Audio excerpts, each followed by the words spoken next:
Hey everybody, welcome back to Midwest Marksman. Inside of this gigantic Creedmoor Sports rifle case, I have my Ruger Precision Magnum in 300 PRC.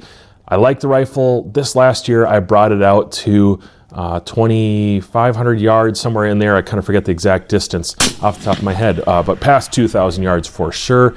Really impressed with the rifle, but there's always been something that's a little bit lacking, and I have not found a proper solution to my problem until now. And Anarchy Outdoors has it. It is the new TriggerTech trigger. Let me go ahead and unzip this thing. I'll get it set up on the table, and I'm going to talk you through the new TriggerTech, which I think everybody with a Ruger Precision rifle now needs to consider, because it is my #1 upgrade, I think, for everyone. But Anarchy has more. We'll talk about that in a second. All right, here's my RPR. We're gonna safety check it together. Bolt is back, safety's on, magazine is empty, and nothing in the chamber. Okay, I'm gonna talk through how I have mine set up. It is relatively basic, but there's a couple important improvements, speaking of Anarchy Outdoors. So I'll just start from this end that you can't quite see down here. I'll just show you that. Alacritas Innovations sent out this rear rest. It's adjustable. It's called their micro rest. Has large adjustment and a Mariner's wheel, which is really cool. Then up from there, just the standard Generation 1 stock that came with this. I think the Gen 2 is pretty clearly superior to the Generation 1, but I like the inline system for recoil and running the bolt. It's really comfortable. Speaking of that, I do have the Anarchy Outdoors shroud, as well as bolt handle and bolt knob. And the bolt handle and knob, in my opinion, bring a significant increase to the ergonomics and function as I'm actually running the bolt. This may not be a PRS gun for me. It's more of an ELR gun or just long-range precision rifle. And I like having something with a reduced throw, or at least the feel of a reduced throw as I'm actuating it. And it's just a big improvement over the knob that came from Ruger. I think aesthetically and actually functionally, this makes a lot of sense. So if you haven't gotten one of those yet, especially if you have a Gen 1 or maybe even a Gen 2, the shroud was an issue for a lot of people, and it definitely was for me. My shroud used to come apart with a tool and all that falling out of there, rattling around in this rear section. That's just obnoxious. So definitely a worthwhile upgrade, and Anarchy was like the first company to offer these parts and pieces. I think the RPR, if I remember right, was one of the launching rifles for a lot of their products and designs. So moving from there, I do have on top a Zerotech optics. This is their Trace Advanced Japanese produced optic. Incredible internal elevation. This one happens to be configured in mil-mil. Lots of room in that reticle, lots of holdover. And this is a great ELR optic. Very clean image, excellent reticle, like I said. I ran this past 2,000 yards with 300 PRC and just 225 grain ELD factory bullets. Actually, factory loads. The complete thing is just factory ammunition. I did not hand load for that, and it did really, really well. But in order to get the most out of this optic, I needed the Anarchy Outdoors 40 MOA rail that has a rear bubble level. I did not prefer to run a bubble level up here, and since I'm running higher rings to get away from mirage and mitigate barrel heat transfer to your optic, I like having the bubble level in the back and just leaving my rail space open with some higher rings. And it's easy to see that bubble level when I'm in the prone. This rifle almost only gets shot, maybe at the bench sometimes, more often in the prone. That would be just the most comfortable way. That's how I zero it, and that's how I shoot it. I do not very often shoot it 600 yards or closer. Even 600 yards just feels unnecessary to me all the way, because I have other rifles that could do that all day long.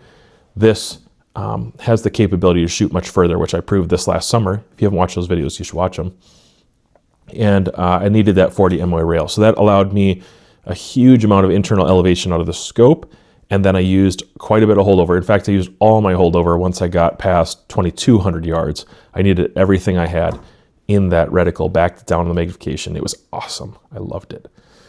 Moving on from there, sometimes I will throw on the Anarchy Outdoors extended paddle for your magazine release. I have a really sticky magazine. This generation of Magnums has a very tight mag well, and so they don't come out very smooth at all. And that's just been a continual issue, and it's kind of fine. I deal with it. I probably could send it in, and they would maybe fix it. But anyways, from there, pretty stock. I have some weights on the gun right now. I've run DST Precision weights shaft from DST Precision. I think there's a Gen 2 of that out now. You can check those out if you need like a 5-pound weight. Atlas Super Cal, and I don't typically run a can on this. I just think the brake works fine. It does shoot a lot of dirt and dust, like that South Dakota dust just gets blown in my face when I'm out there, but it does take a lot out of the rifle. It's a an efficient brake, so I just keep that on there. My main complaint, if you were to go back to my RPR video, I think it was titled something like, I took a $2,000 risk, is it worth it? Something like that. That video, one of the critiques that people had is my critique of the Ruger Precision Rifle. I just don't think the trigger is up to par. I think they should have done better, and I know lots of people are like, oh, come on, it's the best that, anybody could offer in a rifle that's $2,000. It's only $2,000. I think that's ridiculous. It's $2,000, and I think they can do better for a trigger. I can name 3 or 4 brands off the top of my head that offer a rifle around $1,200 to $1,500 with a factory trigger that is quite a bit lower than what the RPR comes with. Now, the rest of the rifle is great. I think it's a very well-designed rifle in general, and it lends itself to PRS, target shooting, and ELR in this particular model. So it's still a worthwhile platform. I'm not digging it. I like it. I have it, obviously. I'm running it, and I ran it this last summer really well. But the trigger has just always been a sticking point to me. It's bothered me quite a bit. And so, here's kind of the philosophy behind this. If you don't do a lot of ELR stuff and you're just fine with your hunting, 2-stage triggers that are 2 or 4 pounds or whatever, that's great for you, and I'm happy for you. And if you're a novice, if you're really new to shooting or ELR work, great. I think you should stay right there and work on that. But the more that I have to think about prepping a trigger, pulling a trigger, controlling a trigger, the more I have to think about all that, while I'm thinking, the actuation process is causing me to influence my trigger pull, my reticle focus or target focus, however you play that out. It's just going to influence all those other factors more. So the more time it takes for me to break that trigger consistently, the more I have an increase in variability in all the other areas. And precision shooting, ELR shooting especially, is all about increase in consistency and reliability and doing things the same way over and over and over. And when I have to think about something, I'm going to pull that trigger uniquely and differently every time, which is a problem because I will influence the rifle. And so I need to reduce variability. And one of the things I can do now is, because of Anarchy Outdoors, they are going to be the ones who have this trigger. I can use this trigger tech, and it's compatible with my rifle, which is awesome. There hasn't been one yet that was compatible with this model.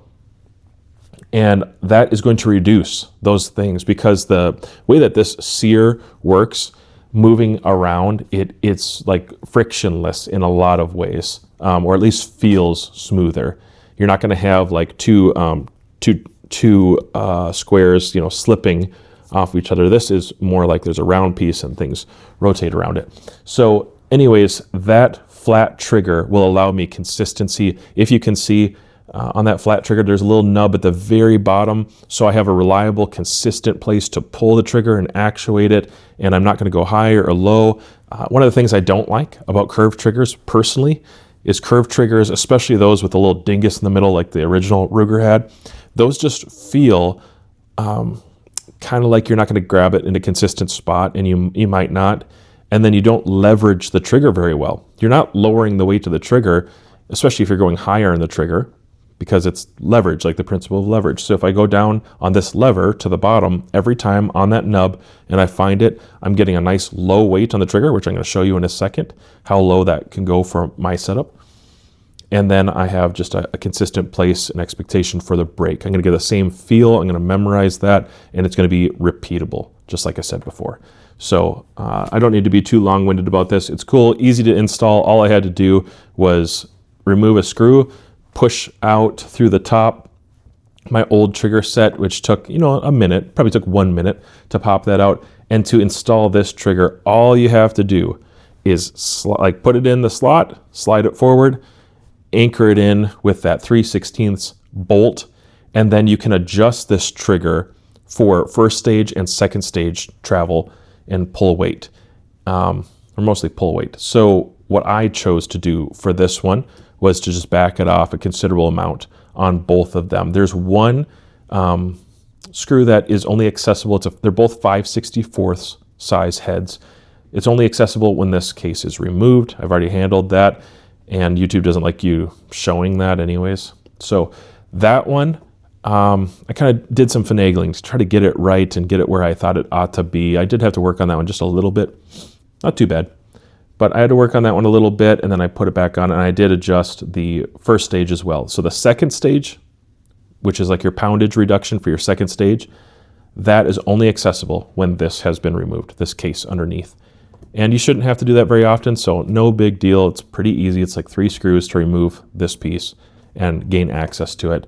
And then from there, I can adjust the first stage as much as I'd like while all this is installed. I just need to be able to access around the trigger guard here and make little adjustments. Not too bad. I pretty much have left it where it's at. Let's go ahead and do a few pulls and I'll show you what I'm coming up with. I'm going to do my best to make this consistent. I probably will not do a perfect job. So there's give or take 2 ounces on this, okay? But I'm going to try to pull on the bottom where my finger will actually be leveraging. With 12.2 ounces, let's enter that one. I think I'll do 5.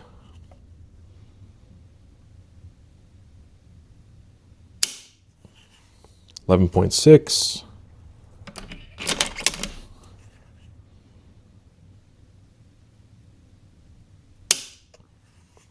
11.9.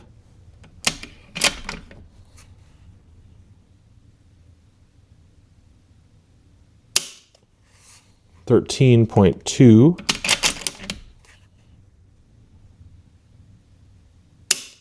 And 10.9. That gives us an average of 12 ounces. 12 ounces is definitely okay.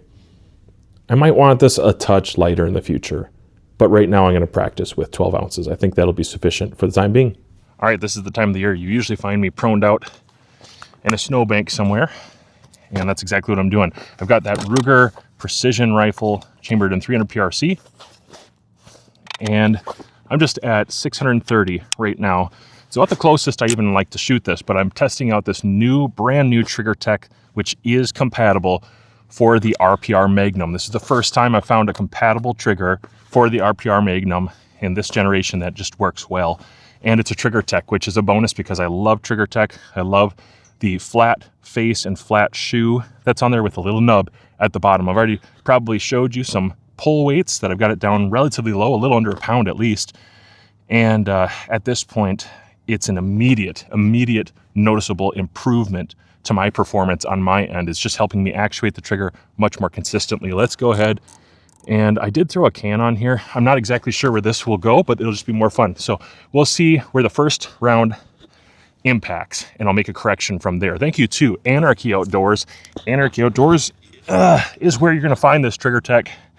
And if you have been wanting to improve your RPR, or your RPR Magnum especially, this is the one for you, and Anarchy Outdoors is the place to get it. Let's go ahead and make a correction here. I believe with this can on, if I remember right, it likes to hit a little left, but let's hold right on and see what happens. Get my hat out of the way.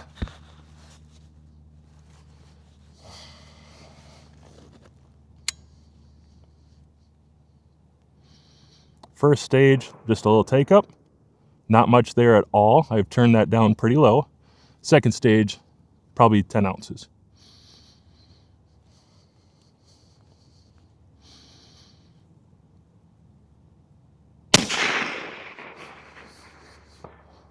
Okay, that seemed to be right where I was holding. And, you know, this barrel has got so many rounds through it. Well over 1,000 by now.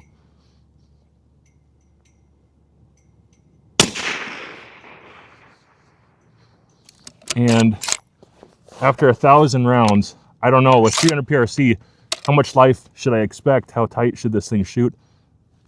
I'm not sure. It's my first 300.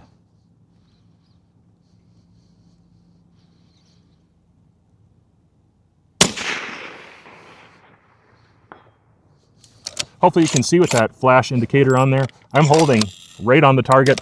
And that anechoic can is really holding up its part of the bargain. I've got that 30 caliber can on there, full size. Works really nice.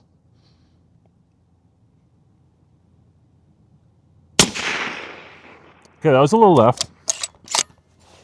Throw one more, and then maybe switch over to the 225s. Those shoot pretty consistent.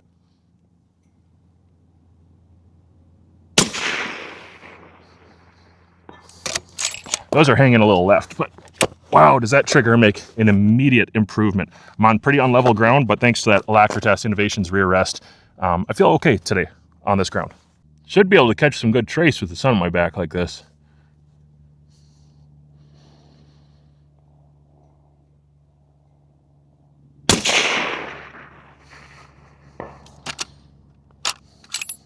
That can works so good.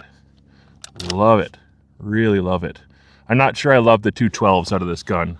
I think the hunting ammo needs to stay hunting ammo. It doesn't fly that good.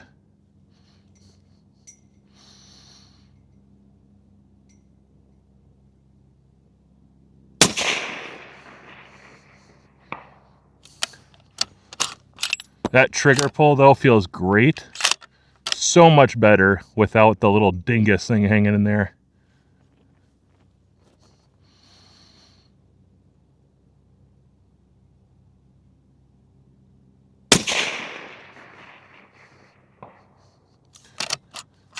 Yeah, this trigger's feeling really consistent. It's braking nice. It's helping me with my fundamentals. Obviously, so there's precision, which is the repeatability of these systems and mechanisms, cartridges, and the way that they made the brass, all that. There's the precision element to these components, and then there's accuracy, and accuracy is what you bring to the system.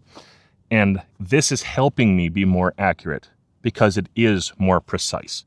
It seems like it's well made. And after practicing with a little bit, I'm confident a rebarrel is coming with this guy, but it's going to do just great this year as I take it past 1.5 miles if I have the opportunity. Let's do 2 more. Don't turn off the camera just yet. It's fun. Just keep bumping my camera. Hopefully you can see that target still.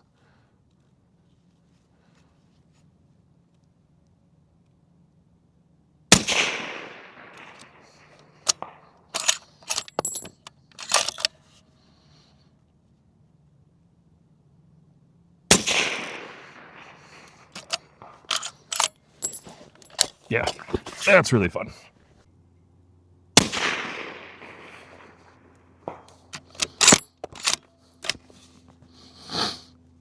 Ground is pretty unlevel.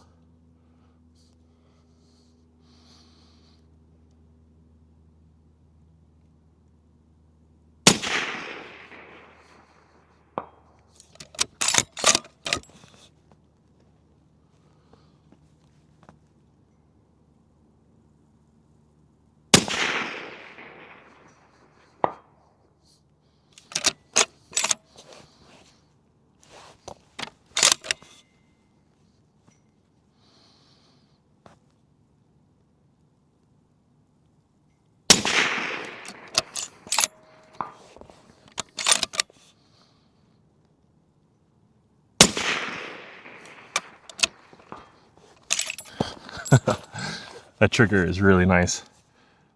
Man, that changes things a lot, actually, for me. So some of the gear helping me do this today is I have the Tracked Optics. This is their UHD 22-45. That's the image you're getting today. If I've done my part, it probably came out pretty clean. And then I've got the Zero Tech. That's the Trace Advanced 5-30. This is what helped me bring this rifle, even with that burnt out barrel, past 2,000 yards, a good bit past 2,000 yards this last summer. This is a really nice combination. Love these brands and that glass. It's just a really, really pretty, sweet image, and I'm very thankful to them.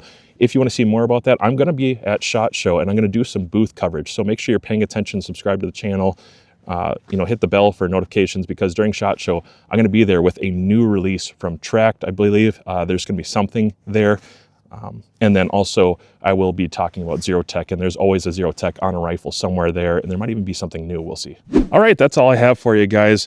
I'm impressed. I'm very pleased. In the past, I've been very dissatisfied. I would actually say disgruntled with another company that claimed to have an RPR Magnum trigger and it did not work. It was very frustrating. I had to send back 2 from another brand, but Trigger Tech got it done. So this setup right now has won me over once again because the trigger was kind of the limiting factor. I thought the barrel had done pretty well for the first over 1,200 rounds. It's done pretty well. It's taken me past a mile, past quite a bit past 2,000 yards now. And being able to throw a can on there and get reasonably good, performance. I just don't think I'm done with this rifle. I think I need to keep messing around with it. This year, I'll take it to 2,600 yards at least. Again, probably using the Zero Tech or whatever can get me the most elevation and good clarity, which right now, this guy is probably the winner for that. Thank you to Anarchy Outdoors for sending this out to the channel, as well as the bolt handle, bolt knob, the bolt shroud, the 40 MOA base, which I really need for ELR shooting. Now I feel like this rifle is properly set up for ELR. Prior to this, I had some hesitation. A couple things held me back, but at this point, thanks to Anarchy, I think we're ready to go. So let's see what 2,600 yards looks like this year, and if I can get some repeat impacts past a mile and a half. I'm really excited to try it out, and I think it'll be set up just like you see it here. If you like this video and you want to see more from Anarchy Outdoors, go ahead and watch one of these videos, which has been hand selected for you.